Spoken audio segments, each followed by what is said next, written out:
إن الحمد لله نحمده ونستعينه ونستغفره ونعوذ بالله من شرور أنفسنا ومن سيئات أعمالنا من يهده الله فلا مضل له ومن يضلله فلا هادي له أشهد أن لا إله إلا الله وحده لا شريك له وأشهد أن محمدًا عبده ورسوله أما بعد فإن أحسن الحديث كتاب الله وخير الهدي هدي محمد صلى الله عليه وسلم وشر الأمور محدثاتها وكل محدثة بدعة وكل بدعة ضلالة وكل ضلالة في النار يا أيها الذين آمنوا اتقوا الله حق تقاته ولا تموتن إلا وأنتم مسلمون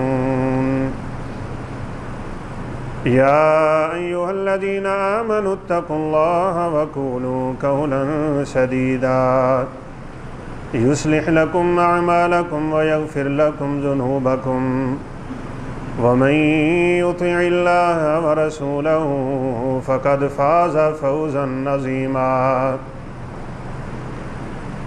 أعوذ بالله من الشيطان الرجيم بسم الله الرحمن الرحيم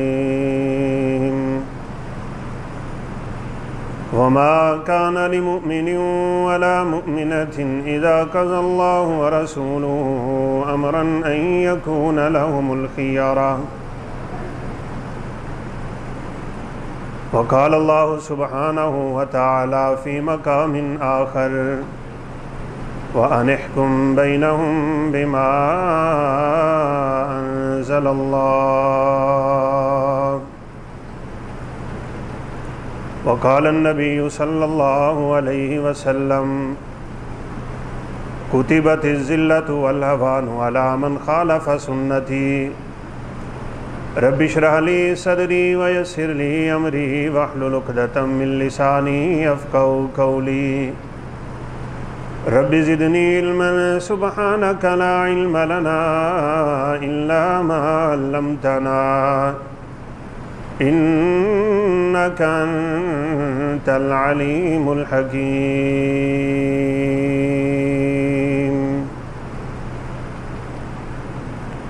مختصر حمد و ثنا کے بعد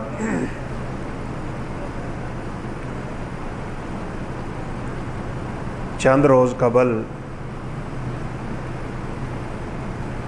اسلامی جمہوریہ پاکستان میں ایک غیر اسلامی قانون پاس ہو چکا ہے اور وہ اتنی عجلت اور جلدی میں پاس کیا گیا ہے کہ شاید اسمبلی میں بیٹھنے والے اراکین کو بھی اس کا اچھی طرح علم نہ ہو سکا۔ اس بل کا جو عنوان ہے وہ حقیقت میں بڑا کہہ لیں کہ دل کو بھانے والا ہے۔ اسمبلی میں بل یہ پاس ہوا ہے کہ گھریلو تشدد کی روک تھام کے لیے ہم یہ بل پاکستان میں پاس بھی کر رہے ہیں اور اس کو نافذ بھی کر رہے ہیں۔ سب سے بڑا دھوکہ یہ دیا گیا ہے کہ بل کی کوئی کاپی اردو زبان میں نہیں تھی، مکمل انگلش، اور انگلش میں بھی اتنے سخت الفاظ استعمال ہوئے اور اتنے مشکل الفاظ لکھے گئے کہ وہاں پہ بیٹھنے والوں کو بھی باتیں اچھی طرح سمجھ نہیں آئیں۔ پاکستان کا آرٹیکل 1 یہ کہتا ہے کہ ہمارے ملک کا قانون قرآن و سنت کے مطابق ہوگا۔ لیکن نہ جانے یہ کن کو خوش کرنے کے لیے قرآن و سنت کے خلاف بل لے کے آتے ہیں اور پھر آنن فانن اس کو پاس کروا کے نافذ کرنے کی کوشش کرتے ہیں۔ عوام کو تو خیر اس کا علم ہی کوئی نہیں ہے، اور پڑھا لکھا طبقہ جو ہے وہ اس وقت ویسے ہی بڑا مصروف ہے، اور اس بات کی طرف دھیان نہیں دیا جا رہا کہ کیسے آہستہ آہستہ میرے اور آپ کے ملک سے اسلامی شعائر کو مٹایا جا رہا ہے۔ بالکل قرآن و سنت کے خلاف یہ بل آیا، اور دیکھتے ہی دیکھتے اپوزیشن نے بھی اس کو پاس کر لیا۔ اگر آپ اس بل کی شکیں سن لیں، اور یقیناً علم ہونا بھی چاہیے، اور ان غداروں کی غداری کا پول کھلنا بھی چاہیے، اور اسلام کے خلاف جو ہرزہ رسائی ہو رہی ہے اس میں مجھے اور آپ کو اپنا حصہ بھی ڈالنا چاہیے، تاکہ یہ ملک جو خالصتاً اسلام کے نام پہ بنا تھا، لاکھوں قربانیاں پیش ہوئی تھیں، بچے ذبح ہوئے تھے، اور لڑکیوں نے اپنی عزتیں بچانے کے لیے دریاؤں میں چھلانگیں لگائی تھیں، کیا یہ ملک اس لیے حاصل کیا گیا تھا کہ چند ڈالروں کے عوض نعوذ باللہ من ذالک اس کی اقدار کو تبدیل کر دیا جائے گا؟ رسول اللہ صلی اللہ علیہ وسلم جو شریعت لے کے آئے دنیا میں، آپ کے زمانے میں بھی ہر ایک جانتا تھا، اس کا کوئی ثانی نہیں ہے، اور آپ جو ہمیں احکامات دے کے گئے ہیں، آج بھی رب کعبہ کی قسم ساری دنیا جانتی ہے کہ ان احکامات کا کوئی ثانی نہیں۔ دنیا اور آخرت کی عزتیں اگر اللہ نے رکھی ہیں تو وہ دین اسلام میں رکھی ہیں۔ آج کے یہ پڑھے لکھے طبقے کی جو یہ سوچ بنی ہوئی ہے نا کہ جدید دور ہے، دنیا کے ساتھ چلنا ہے، دنیا کے ساتھ دوڑنا ہے، ان کے کندھے کے ساتھ کندھا ہم نے ملانا ہے، اور ان کے رسم و رواج کو ہم نے اپنانا ہے، اور اسی تہذیب میں ہم جائیں گے تو ترقی ہوگی۔ یہ ترقی نہیں، تنزلی کے اللہ کی قسم گڑھوں میں گرے گی امت، جیسا کہ سابقہ امتیں گرتی چلی آئیں۔ عزت اسلام میں، اسلام کے احکامات میں، اسلام کی پیروی کرنے میں، رسول اللہ صلی اللہ علیہ وسلم کی فرما برداری کرنے میں، دنیا کی عزتیں بھی اور آخرت کی عزتیں بھی۔ اس لیے ہماری یہ چھوٹی سی آواز ہوتی ہے، لیکن حکومت کو چاہیے خدا را ایسے اقدام سے باز آ جائے اور یہ سوچے کہ رسول اللہ صلی اللہ علیہ وسلم کے فرامین کے خلاف، آپ کے احکامات کے خلاف اگر کسی نے کسی قسم کی کوئی کوشش کی تو سوائے ذلت اور رسوائی کے کوئی چیز ہاتھ نہیں آئے گی۔ آپ صلی اللہ علیہ وسلم کا فرمان صادق و مصدوق ذات ہے، آپ کی زبان سے نکلا ہوا کلمہ کیا ایک ایک حرف اور ایک ایک نقطہ سچ اور حق ہے۔ آپ نے فرمایا ذلتیں، رسوائیاں اور ضلالتیں اس قوم کا مقدر ہوتی ہیں جو میری سنت کی خلاف ورزی پہ اتر آتے ہیں، میرے طریقے کو چھوڑ دیتے ہیں۔ ضلالت اور رسوائی کے علاوہ ان کے ہاتھ میں کچھ نہیں آتا۔ تو یہ جو قانون پاس ہوا ہے نا، اس وقت ہمارے ناقص علم کے مطابق پوری دنیا میں سب سے مضبوط خاندانی نظام پاکستان میں ہے، سب سے مضبوط۔ اب اسی کو ختم کرنے کے در پہ ہے، اسی کو مٹانے کے در پہ ہے۔ یہاں احترام ہے ماں کا، یہاں احترام ہے بہن کا، یہاں حقوق ادا ہوتے ہیں بیویوں کے، بیویوں کو پتہ ہے شوہر کے میرے اوپر کیا حقوق ہیں، اولاد جانتی ہے والدین کے کیا حقوق ہیں۔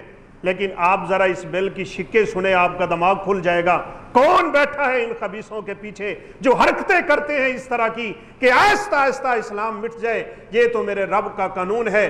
دین کو مٹانے والے مٹ گئے، فرعون کیا، حامان کیا، قارون کیا، نمرود کیا، شداد کیا، بڑے بڑے اس دنیا میں آئے، نیست و نابود ہو گئے، ان کا نام تک کوئی لینے والا نہیں رہا۔ اگر اللہ نے نام باقی رکھنا ہے تو سرور کائنات کا اور آپ کے دیے ہوئے احکامات کا بس۔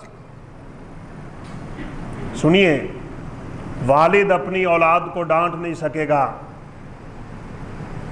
اپنی بیٹی کو پوچھ نہیں سکے گا تو کدھر گئی تھی، کس کے ساتھ تیرے تعلقات ہیں، کس کے ساتھ تیری دوستی ہے، پرائی ویسی چیک نہیں کر سکے گا باپ اپنی بیٹی کی۔ تیرے موبائل میں کیا کچھ ہے، تیرے روابط کس سے ہیں، تیرا تعلق کس سے ہے۔ یہ دیوس پن ہمارے حکمران چاہتے ہیں میرے ملک میں آ جائے۔ اگر کسی باپ نے اپنی بیٹی سے یہ سوال کر لیا، 3 مہینے جیل، 3 مہینے سے لے کے 1 سال تک 1 لاکھ روپیہ جرمانہ ہے۔ قانون پاس ہو چکا ہے، آنکھیں کھولیے، سوچئے کیا ہو رہا ہے ملک میں، کیا اسلام مخالفت تحریکیں شروع ہو گئی ہیں۔ اگر باپ اپنی اولاد کو نہیں پوچھے گا، کون پوچھے گا؟ جس کے ذمے اللہ نے لگایا ہوا ہے قُوا أَنفُسَكُمْ وَأَهْلِيكُمْ نَارًا، اپنے اور اپنے گھر والوں کو جہنم کی آگ سے بچاؤ۔ کیسے بچائے گا باپ؟ ڈانٹنے پہ، جھڑکنے پہ اور سوال کرنے پہ 1 سال تک جیل میں جانا پڑے گا۔ اور صرف جیل میں نہیں، جیل سے جب جدا ہوگا نا، اس کو GPR کڑا پہنایا جائے گا، اس کو چپ لگائی جائے گی۔ اب جا کے اپنی بیٹی کو مارتا تو نہیں، اپنی بیٹی کو دوبارہ ڈانٹتا تو نہیں، اور پھر اس سے کڑی سزا دی جائے گی۔ دعا کریں اللہ احکم الحاکمین میرے اور آپ کے ملک کو ان فتنوں سے بچا لے، اسلام کی اقدار کا بول بالا اللہ فرما دے، اور ان خبیثوں کی خباستوں کو اللہ نیست و نابود کر دے۔ 6 بڑے بڑے قانون پاس ہوئے ہیں اور سارے کے سارے اسلام مخالف۔ اللہ اکبر۔ خاوند اپنی بیوی کو نہیں پوچھ سکتا، اپنی بیوی کو خاوند ڈانٹ نہیں سکتا۔ اگر اس نے پوچھ لیا نا کسی قسم کا کوئی سوال اور اس نے شکایت کر دی تو خاوند جیل میں۔ بتائیں گھر برباد نہیں ہوں گے تو اور کیا ہوگا؟ ہمارے معاشرے میں غیر اسلامی حرکتیں نہیں آئیں گی تو کیا ہوگا؟ یہ نوجوان لڑکیاں جہاں چاہیں کسی سے دوستی لگائیں، باپ کو پوچھنے کی اجازت نہیں رہ جائے گی۔ اتنا خطرناک بل پاس ہو گیا، مجھے اور آپ کو کانوں کان خبر نہیں ہے، اور وہاں پہ بیٹھے ہوئے جو ہمارے حکمران ہیں نا، جنہوں نے ہماری ملک کی قسمت سے کھیلنا ہوتا ہے، ان کے سامنے انگلش اتنی مشکل تھی ان سے پڑھی ہی نہیں گئی۔ بس گھریلو تشدد کو ہم نے روکنا ہے، نعرہ بڑا میٹھا تھا، اس لیے سب نے سائن کیے، قانون پاس ہوا، اور دیکھتے ہی دیکھتے اتنی جلدی پاس کر دیا گیا۔ رسول اللہ صلی اللہ علیہ وسلم کے کیا فرامین ہیں؟ باپ بیٹی کو نہ پوچھے، بے حیائی عام ہو جائے، بے غیرتی عام ہو جائے، دیوس پن امت میں آ جائے۔ آپ نے تو فرمایا دیوس جنت میں نہیں جا سکتا، اور دیوس وہ باپ ہوتا ہے جو کبھی اپنی بیٹی کو پوچھ نہیں سکتا، جو پوچھتا ہی نہیں ہے وہ خامد دیوس ہے، جو اپنی بیوی کو پوچھتا نہیں ہے وہ بھائی دیوس ہے، جو اپنی بہن کو نہیں پوچھتا اس کے تعلق کس کے ساتھ ہیں، کہاں جاتی ہے کہاں آتی ہے۔ اگر اتنی ہی غیرت مر گئی، اتنی ہی عزت چلی گئی، اتنی بے حیائی عام ہو گئی، اور اتنا ہی نعوذ باللہ من ذالک کا معاشرہ گر گیا ہو، تو اللہ کی قسم رسول اللہ صلی اللہ علیہ وسلم نے فرمایا ان لوگوں کو اللہ جنت میں داخل ہی نہیں کریں گے۔ صرف آپ کا ملک بچا ہوا ہے۔ عرب ممالک میں بھی بڑی اس لحاظ سے آزادی ہے، اندر کھاتے، لیکن الحمدللہ ہمارا خاندانی نظام سب سے مضبوط ہے۔ زیادہ سے زیادہ آج حرکتیں یہ ہوتی ہیں کہ لڑکی لڑکا بھاگتے ہیں اور جا کے عدالت میں شادی کر لیتے ہیں، اور ان کو تحفظ دیا جاتا ہے دارالامانوں میں۔ اس سے زیادہ تو نہیں ہوتا نا؟ اس کو بھی آج کے ملا اور مولوی نے سمجھا کہ یہ جائز ہے، حلال نہیں ہے، حرام ہے، یہ زنا ہے۔ ولی کی اجازت کے بغیر عورت نکاح نہیں کروا سکتی۔ رسول اللہ صلی اللہ علیہ وسلم کا فرمان ہے، ایما امرأۃ نکحت بدون اذن ولیہا فنکاحھا باطل باطل باطل۔ 3 دفعہ میرے پیغمبر کی زبان اطہر سے یہ کلمہ نکلا، اور ضرورت نہیں تھی 3 دفعہ نکالنے کی، ایک ہی دفعہ آپ کی بات لوہے پہ لکیر ہے، لیکن آپ نے 3 دفعہ فرمایا ہے جس عورت نے، جس لڑکی نے اپنے ولی کی اجازت کے بغیر نکاح کیا ہے اس کا نکاح باطل ہے، باطل ہے، باطل۔ اور اس روایت کو بیان کرنے والے سیدنا ابو ہریرہ رضی اللہ تعالیٰ عنہ کہا کرتے تھے، جس عورت نے اپنے ولی کی اجازت کے بغیر نکاح کروا لیا اس نے نکاح نہیں، زنا کر رہی ہے۔ وہ یہاں سے بھاگتی ہیں اور عدالت میں جا کے نکاح کر لیتی ہیں۔ یہ وہی نعرہ جو عورت مارچ میں نہیں لگا تھا کہ نکاح کے بغیر زندگی گزارو، کھانا خود گرم کر لو، میں آرام سے بیٹھوں گی۔ او خامد شام کو تھکا ہوا جب گھر داخل ہو اور بیوی کو صرف اتنی بات پوچھ لے، تو نے کھانا کیوں نہیں پکایا، بس بیوی فون کرے گی خامد جیل میں چلا جائے گا، گھر برباد نہیں ہوگا تو بتاؤ کیا ہو۔ یہ تو ان عورتوں کے محافظ تھے بھائی، ان کی عزتوں کے محافظ تھے، جن کو نعوذ باللہ من ذالک الٹا رنگ دے کے، اس کو گھریلو تشدد کا نام دے کے میرے اور آپ کے ملک میں بے حیائی کو عام کرنے کا پہلا قدم اٹھا لیا گیا ہے۔ باپ بیٹی کو نہیں پوچھے گا، خامد اپنی بیوی کو نہیں پوچھ پائے گا، آپ اپنے ماتحت کو نہیں پوچھ پائیں گے۔ اور مزے کی بات یہ ہے اس میں ایک لفظ داخل کیا گیا ہے، زبانی بھی اگر کسی نے ایسے کلمے بولے کہ بیٹے کو وہ کلمات تکلیف دے رہے ہوں گے، باپ کو اٹھا کے جیل میں ڈال دیا جائے، یعنی اب باپ نوکر بن جائیں گے، اب بیٹا باپ پہ چڑھائی کرے گا۔ اور اللہ کی قسم باتیں یاد آ رہی ہیں، رسول اللہ صلی اللہ علیہ وسلم ایک دفعہ مجلس میں تشریف فرما تھے، ایک آدمی آیا سفید لباس، بڑا خوبصورت چہرہ، آپ کے سامنے یوں بیٹھا جیسے ہم تشہد میں بیٹھتے ہیں، اور آپ سے پوچھتا ہے اسلام کیا ہے۔ آپ نے 5 چیزیں بتائیں، 5 چیزیں اسلام ہوتی ہیں، کلمہ، نماز، روزہ، زکوٰۃ اور بیت اللہ کا حج۔ کہتا ہے آپ نے سچ کہا ہے۔ 2 زانو بیٹھا ہے، بڑے ادب سے بیٹھا ہے، بڑے احترام سے بیٹھا ہے، اپنے ہاتھ گھٹنوں پہ رکھے ہوئے ہیں۔ دوسرا سوال کر دیا، ایمان کسے کہتے ہیں؟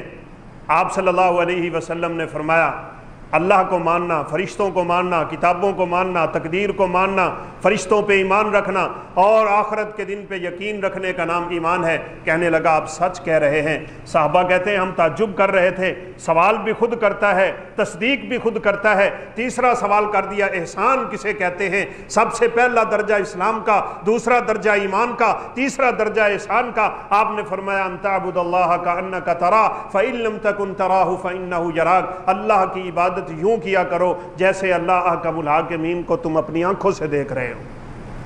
اور اگر یہ تصور نہیں آتا تو یہ تو پیدا کرو کہ رب تو دیکھ رہا ہے۔ چوتھا سوال کر دیا، قیامت کب آئے گی؟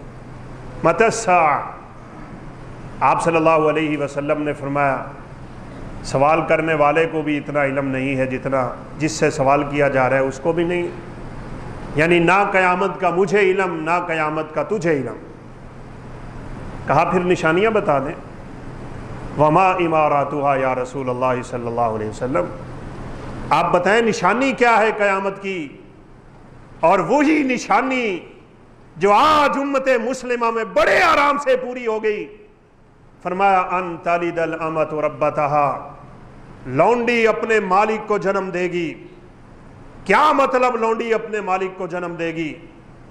اس کلمے کی تشریح میں مفسرین اور محدثین لکھتے ہیں اولاد اپنے والدین کے ساتھ وہ سلوک کرے گی جو لونڈیوں اور غلاموں کے ساتھ کیا جاتا ہے۔ یہ تو اس کا بڑا اچھا قدم اٹھا لیا گیا ہے نا۔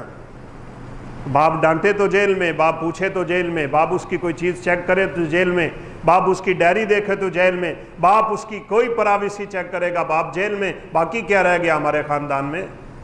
جب باپ ہی اپنی اولاد کو نہیں پوچھ پائے گا اور اولاد اتنی نعوذ باللہ من ذالک باپ کے سامنے آ جائے گی، فون کر کے اپنے باپ کو جیل میں ڈلوائے گی بیٹی۔ دعا کریں اللہ ہمیں ان فتنوں سے بچا لے، لیکن ایسا ہوگا۔ ساری اولادیں ایسی نہیں ہیں، بڑی گندی اولادیں ہیں بعض لوگوں کی، وہ پہلے ہی ماں باپ سے بڑے تنگ ہیں، وہ روشن خیال کالجوں اور یونیورسٹیوں کے پڑھے ہوئے جو اپنے آپ کو تہذیب میں آگے آگے سمجھتے ہیں، ان بدبختوں کا بس چلے نا تو ہم جیسے بوڑھوں کو اٹھا کے یہ وہاں اولڈ سینٹروں میں جا کے جمع کروا دیں کہ آپ ان کی دنیا کی ترقی میں رکاوٹ بنتے ہیں۔ وہی کلچر جو نعوذ باللہ من ذالک رب کے نافرمانوں کے ملکوں میں ہے۔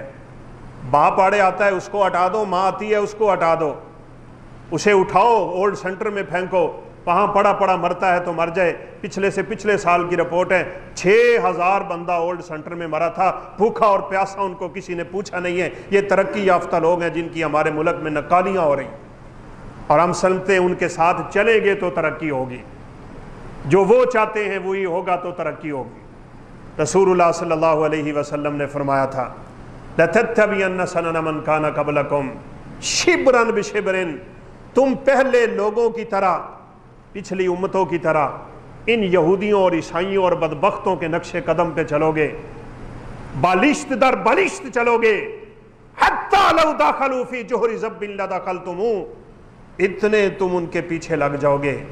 دیکھ دیکھ کے موبائل، دیکھ دیکھ کے انٹرنیٹ ہے۔ آج کوئی نوجوان جو ٹک ٹاک استعمال نہیں کرتا، یہ سنیک ویڈیو آ گئی، کیسے کیسے پھنسایا انہوں نے آپ لوگوں کو۔ انوائٹ کرو 5 بندے کو، آپ کو اتنے پیسے ملیں گے، وہ ایک گناہ لیتے ہو، وہ بھی خریدتے ہو، پیسہ لیتے ہو حرام کا، اور پھر حرام کی کمائیاں کما کما کے نعوذ باللہ امت کو فحاشی اور عریانی پہ لگا رہے ہیں۔ کسی کو سوچ ہی کوئی نہیں ہے، کسی کو فکر ہی کوئی نہیں ہے۔ پڑھے لکھے تو دور کی بات ہے۔ میں کل سفر میں تھا، میرے سامنے ایک مزدور بیٹھا تھا، میرے ساتھ والی سیٹ پہ، لاہور سے مزدوری کر کے آ رہا تھا۔ کیا کرتے ہو جناب؟ مزدوری کرتا ہوں۔ ہاتھ میں موبائل ڈاؤن لوڈ کر کے سائن اپ کر رہا تھا، اپنا اکاؤنٹ بنا رہا تھا ٹک ٹاک پہ۔ اے اللہ کے بندے، دھکے کھا کھا کے مزدوریاں کرتے ہو، شام تک وہاں پہ لوگوں کے چھابڑے اٹھاتے ہو، اور اتنی سخت گرمی میں پسینے سے شرابور ہو کے چند ٹکے کماتے ہو، اور اس کا نیٹ پیکج لگواتے ہو، اس کا موبائل خریدتے ہو، ٹک ٹاک چلا چلا کے اپنی ہی اخلاق اور اپنا ہی ایمان اور مال برباد کر رہے ہو۔ کل قیامت کے دن اپنے رب کو کیا جواب دے گا یہ نوجوان؟ امت اتنی کھو گئی ان بدبختوں کے پیچھے، کسی کو سمجھ نہیں آ رہا میں کیا کر رہا ہوں۔ حتیٰ کہ آپ صلی اللہ علیہ وسلم نے تو یہی فرمایا تھا، اگر ان میں سے کوئی اپنی ماں سے زنا کرے گا، تم بھی دیکھا دیکھی اس کام میں ملوث ہو جاؤ، اور ہو چکے ہیں ایسے ہزاروں واقعات، نعوذ باللہ من ذالک۔ اسلام ہمارے یعنی معاشرے سے اٹھتا چلا جا رہا ہے، اور جیسے رسول اللہ صلی اللہ علیہ وسلم نے فرمایا تھا نا کہ اللہ دین کو یوں نہیں اٹھائے گا کہ کتابوں سے علم اٹھ جائے گا، اللہ علماء کو بلا لے گا۔ جب دنیا میں فتنے عام ہوں گے نا، معاشرے میں فتنے زیادہ ہوں گے، اللہ اہل علم کو اپنے پاس بلا لے گا، ان کو اس نے فتنوں سے بچانا ہوتا ہے۔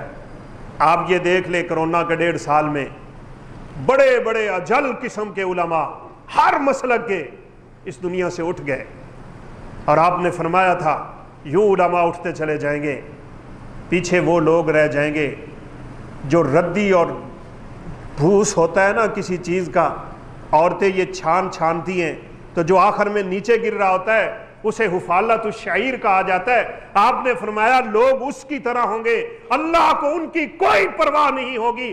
ایسے لوگوں کا حال ہو جائے گا کہ 100 اونٹ کھڑے ہوں گے، ان 100 اونٹوں میں ایک بھی سواری کے قابل نہیں رہ جائے گا، اللہ کو ان لوگوں کی کوئی پرواہ نہیں ہوگی۔ اور آپ نے تو یہاں تک بتا دیا مسجدیں نمازیوں سے بھری ہوں گی، پوری مسجد میں ایک بھی آدمی خشوع کے ساتھ نماز پڑھنے والا نہیں ملے گا، ہر ویلے نیٹ، ہر ویلے موبائل، ہر ویلے دنیا، ہر ویلے کاروبار، ہر ویلے خیالات، وہی تصورات اور وہی نظریات، ہر ویلے سوچیں اور فکریں وہ گمی ہوئی ہیں، ڈوبی ہوئی ہیں دنیا میں، وہ آ کے رب کے سامنے کھڑا ہوتا ہے، خیال وہی دکان میں۔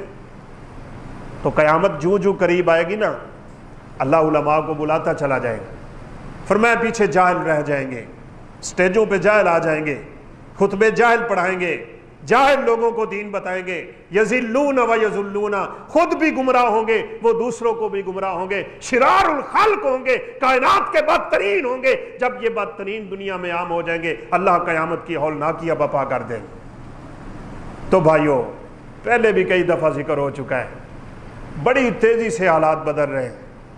اپنے آپ کو دین کی طرف لے آئیے، اپنی اولادوں کو دین کی طرف لے آئیے۔ میں تو اللہ سے دعا بھی کرتا ہوں، اللہ حکم الحاکمین، یہ جو بل پاس ہوا ہے نا، اس کو کبھی بھی ہمارے ملک میں نافذ نہ ہونے دے، اور ہمیں شعور دے، ہمیں ہمت دے، ہم اس کے سامنے پل باندھنے والے بن جائیں۔ باپ بیٹی کو کچھ نہ کہے گا، خامد بیوی کو کچھ نہ کہے گا، اولاد جہاں چاہے گی، جیسے چاہے گی، جس کے ساتھ چاہے گی تعلق قائم کرے گی۔ اگر آپ نے اپنی زبان سے کوئی ایسا کلمہ نکال دیا جو کلمہ تکلیف دہ ہوا، آپ جیل میں ہیں۔ اور اگلی بات سنیں، اگر آپ کی اولاد نے آپ سے خرچہ مانگا نا، اور آپ نے اس کو خرچہ نہیں دیا، اور بیٹے نے پولیس کو فون کر دیا، آپ پھر 1 سال جیل میں۔ کیا قانون ہے یہ؟ کیا ہو رہا ہے یہ؟ کیسا کیسا بل پاس ہو رہے ہیں بھائی؟ کیا کھیلا جا رہا ہے امت کے ساتھ؟ کیسے دین کے شاعر کو مٹایا جا رہا ہے؟ باپ پابند ہے ضرور اولاد کو رزق دینے کا، لیکن بچہ کہے میں نے موبائل لینا ہے، آپ کہیں نہیں میں نے موبائل لے کے نہیں دینا، بات تو اور تکرار پہ آ جائے گی، بس بیٹے کو فون کرنے کی دیر ہے اور باپ جیل۔ باپ کی یہ عزت رہ جائے گی، خامن کی یہ عزت رہ جائے گی، اور اولادیں یوں باپ کے سر پہ چڑھ دوڑیں گی، اور بیویاں یوں خامدوں کے اوپر آ جائیں گی۔ نعوذ باللہ من ذالک، حالات کہاں چلے جائیں گے؟ قرآن مجید نے تو اور رسول اللہ صلی اللہ علیہ وسلم کے فرامین نے ان تمام مسائل کا حل بڑی خوبصورتی سے بیان کیا ہے۔ سب سے بڑا نعرہ تو ہے اس میں عورت کا، گھریلو تشدد، بیویوں پہ تشدد ہوتا ہے۔ ان بدبختوں کو یہ پتہ ہی نہیں ہے بیویاں اپنے خامدوں کے ساتھ کیا کرتی ہیں، وہ کیسے کیسے طریقے استعمال کرتی ہیں، کیسے زچ اور ہچ کرتی ہیں اپنے خامدوں کو، اور کیسے تکلیف دہ کلمات کا تبادلہ کرتی ہیں وہ۔ اور جیسے بیوی صبر کرتی ہے، خامد بھی کیسے صبر کرتا ہے۔ لیکن نہیں، اصل چکر وہی ہے، اس ملک میں عورت آزاد ہو جائے، اس کا پردہ اتر جائے، اس کی چادر ڈھلک جائے، اس کا لباس تنگ ہو جائے، وہ یورپی ملک کی طرح یہاں فحاشی اور عریانی کا دورہ شروع ہو جائے، اور یوں کر کے ترقی آ جائے جس کو یہ بدبخت ترقی کہتے ہیں۔ وہ ترقی نہیں، اللہ کے عذاب کا کوڑا ہے جو برستا ہے امت پہ۔ تم چاہتے ہو وہ، لیکن انشاءاللہ میرا رب تمہیں کامیاب نہیں ہونے دے گا۔ یریدون لیطفئوا نور اللہ بافواہہم، یہ چاہتے ہیں رب کے نور کو پھونکوں سے بجھا دیں۔ یہ پاگل لوگ ہیں، اللہ اپنے نور کو انشاءاللہ پورا کرے گا، اور اللہ فرماتے ہیں میں اس دین کو غالب کروں گا۔ اس ملک کی بنیادوں میں بڑے بڑے نیک لوگوں کا خون شامل ہے، انشاءاللہ اللہ اس خون کی قدر کریں گے۔ بھائی شریعت سے پوچھ لو، شریعت سے پوچھ لو۔ یہ بڑی خوشی کی بات ہوئی چند دن پہلے، ہمارے صدر محترم انہوں نے ایک بیان دیا، میں نے سنا، بڑی خوشی ہوئی، اور خوشی ہونی بھی چاہیے۔ آپ کا فیصل آباد کے علاقے میں ایک گاؤں ہے، میں نے پہلے بھی ایک دفعہ ذکر کیا تھا، اس گاؤں کے سارے فیصلے مسجد میں ہوتے ہیں، کوئی فیصلہ عدالت نہیں جاتا۔ مولانا امین صاحب ہیں، اہل حدیث عالم دین ہے، بہت بڑے ماشاءاللہ، انہوں نے اتنی محنت کی ہے کہ اللہ نے گاؤں کی تقدیر بدل دی۔ پورے گاؤں میں کسی دکان پہ سگریٹ نہیں ملتا، رب کی نافرمانی کی کوئی چیز فروخت نہیں ہوتی، عورتیں سب کی سب پردہ کرتی ہیں، پڑھے لکھے لوگ ہیں، تعلیم یافتہ ماحول ہے، صاف ستھرا گاؤں ہے۔ جب کبھی کسی خاندان کا کوئی مسئلہ بنتا ہے، وہ چپ کر کے مسجد میں آ جاتے ہیں، اور محترم حافظ محمد امین صاحب قرآن و سنت کی روشنی میں بتاتے ہیں اس مسئلے کا حل کیا ہے. دونوں فریق خوشی خوشی اس فیصلے کو قبول کر کے اٹھ جاتے ہیں. پولیس نہیں جاتی وہاں پہ, ان کے کیس عدالت میں نہیں آتے. یہ پچھلے چند سالوں سے الحمدللہ اس گاؤں میں امن اور اس طرح قوت اور بھائی چارے کا ماحول بنا ہوا ہے. کیسے بن گیا؟ بے پردگی کر کے بنا ہے, انگریزی پڑھ کے بنا ہے, وہ ماحول لے کے بنا ہے؟ نہیں, یہ بنا ہے تو قرآن و سنت پہ عمل کرنے کی وجہ سے بنا ہے. آج ہمیں بھی سمجھ آ جائے, میں کسی دوسری جگہ پہ نہیں جا سکتا, اپنے گھر میں تو قرآن و سنت کا ماحول بنا سکتا ہوں. میں اپنے اس 5 فٹ کے جسم پہ تو قرآن و سنت کا ماحول میسر کر سکتا ہوں. تو صدر صاحب نے بڑی تعریف کی اس گاؤں کی, اور مولانا صاحب کی بھی بڑی تعریف کی. تو تعریفیں کرتے ہو, بڑی اچھی بات ہے, لیکن یہ بھی تو سوچو نا دوسری جانب کیا ہو رہا ہے, کیسے کیسے بل پاس ہو رہے ہیں, یہ کس کا اشارہ ہے, کیا ایجنڈا ہے, کیا لینا ہے ان سے. چند ڈالروں کی خاطر ایمان کے سودے کر رہے ہو, ملک کے سودے کر رہے ہو, ملک کی ترقی بیچ رہے ہو. میں سیاست رب کی قسم بیان نہیں کرنا چاہتا, لیکن دل میں دکھ یہ ضرور ہے کہ یہ بل کیسا عجیب طریقے سے پاس ہوا ہے جو سراسر اس کی ساری کی ساری شکیں اسلام کے خلاف. قرآن مجید میں کیا ہے؟ دنیا میں کوئی خاوند بیوی ہے جس کی لڑائی نہ ہوتی ہو؟ اس کا حل یہ ہے کہ بیوی خاوند کو نعوذ باللہ جیل میں ڈلوانے کے لیے پولیس کو فون کر دے. یہ آپ کو پتہ ہے چند سال پہلے بھی بنا تھا, کڑے لگا دیتے تھے, چپے لگا دیتے تھے خامدوں کو کہ یہ گھر میں جا کے دوبارہ بیوی کو زچ نہ کرے اور اس کو ہراساں نہ کرے. وہ بدبختو, تم ہمارا خاندانی نظام تباہ کرنا چاہتے ہو.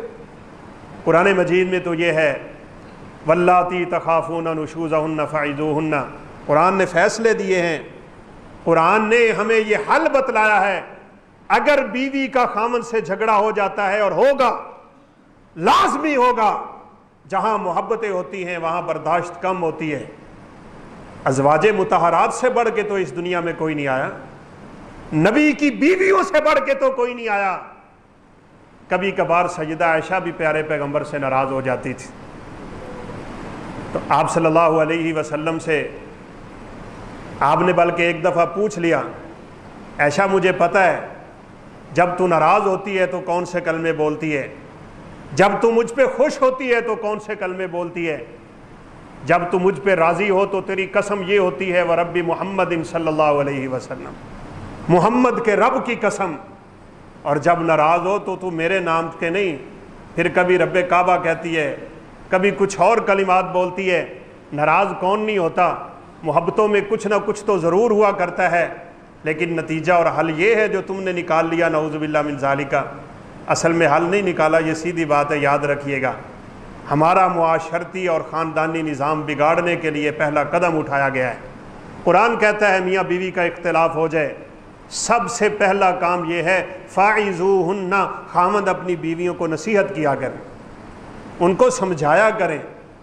نصیحت پیار سے بھی ہوتی ہے, نصیحت ڈانٹ کے ساتھ بھی تھوڑا ہوتی ہے. رسول اللہ صلی اللہ علیہ وسلم کے بعض خطبے اس انداز میں ہوتے تھے, ہوتی تو وہ بھی نصیحتی تھی. صحابہ فرماتے آپ کی آنکھیں لال ہو جاتی تھی, آپ کے رخسار سرخ ہو جاتے تھے, یوں لگتا تھا کہ انگور اور انار نچوڑ دیا گیا ہو آپ کے رخساروں پہ. اور آپ صلی اللہ علیہ وسلم کا لہجہ غضبناک ہوتا تھا. اشتد غضبہ وعلی صوتہ احمرت عینا, آنکھیں سرخ ہیں, اور آپ صلی اللہ علیہ وسلم کی زبان اور آپ کی آواز بڑی گرجدار ہو رہی ہوتی تھی. اور صحابہ فرماتے ہیں یوں لگتا تھا کأنہ منذر جیشن, آپ کسی لشکر سے ڈرا رہے ہیں جو صبح یا شام کو حملہ کرنے والا ہے, اور آپ لوگوں کو کہہ رہے ہیں اپنا دفاع کرو دفاع کرو. نصیحت ذرا سخت الفاظ سے بھی ہوتی ہے, لیکن یہاں تو خامد اب سختی نہیں کر سکے گا. پہلا کام یہ ہے ان کو نصیحتیں کرو. فاعظوہن, یہ علاج آپ بھی یاد کر لیں. اگر کسی آدمی کی بیوی کسی بھی طرح کی نافرمانی میں چلی گئی ہے اور اختلافات کا اندیشہ ہے, سب سے بنیادی حل یہ ہے مسئلہ اپنے گھر میں حل کرو. ان کے ساتھ پیار محبت سے بات کرو, انہیں سمجھانے کی کوشش کرو. تالی ایک ہاتھ سے نہیں بجتی, تالی دونوں ہاتھوں سے بجتی ہے. میں نہیں سمجھتا کوئی عورت ہو اس کا خاوند اس کے ساتھ صحیح تعلق نبھانے والا ہو، اس کے رزق روٹی کا بندوبست کرنے والا ہو، گھر میں اسے عزت دینے والا ہو، اور وہ آرام سے گھر میں زندگی گزار رہی ہو، اور پھر جا کے خاوند کے خلاف کیس کر دے، پھر خاوند کے خلاف جا کے باتیں کرے، پھر خاوند کے خلاف جا کے وہ کسی بھی طرح اپنے دوستوں اور اپنی سہیلیوں کے سامنے باتیں کرے، یہ تب ہوتی ہے جب کچھ مسائل خاوند میں ہوتے ہیں، کچھ مسائل بیویوں میں ہوتے ہیں۔ وہ کبھی برداشت کرتی ہے تو آپ بھی کر لیں، آپ کو کیا ہوا ہے، وہ بھی تو کرتی ہیں نا، برداشت کریں، ان کو سمجھائیں۔ اگر سمجھنے سے بات نہیں چلتی تو قرآن کہتا ہے وَاهْجُرُوهُنَّ فِي الْمَضَاجِعِ، پھر دوسرا علاج تلاش کرو، اور وہ علاج یہ ہے کہ بستر الگ کر لو اپنی بیویوں سے، گھر میں رہو لیکن میاں بیوی کا تعلق توڑ لو، شاید اس علاج سے کچھ معاملہ بہتر ہو جائے۔ پھر بھی نہیں ہوتا، قرآن کے الفاظ ہیں، یہ کوئی میرے الفاظ نہیں ہیں، قرآن کہتا ہے وَاضْرِبُوهُنَّ، ان بیویوں کو تھوڑا بہت مارنے کی بھی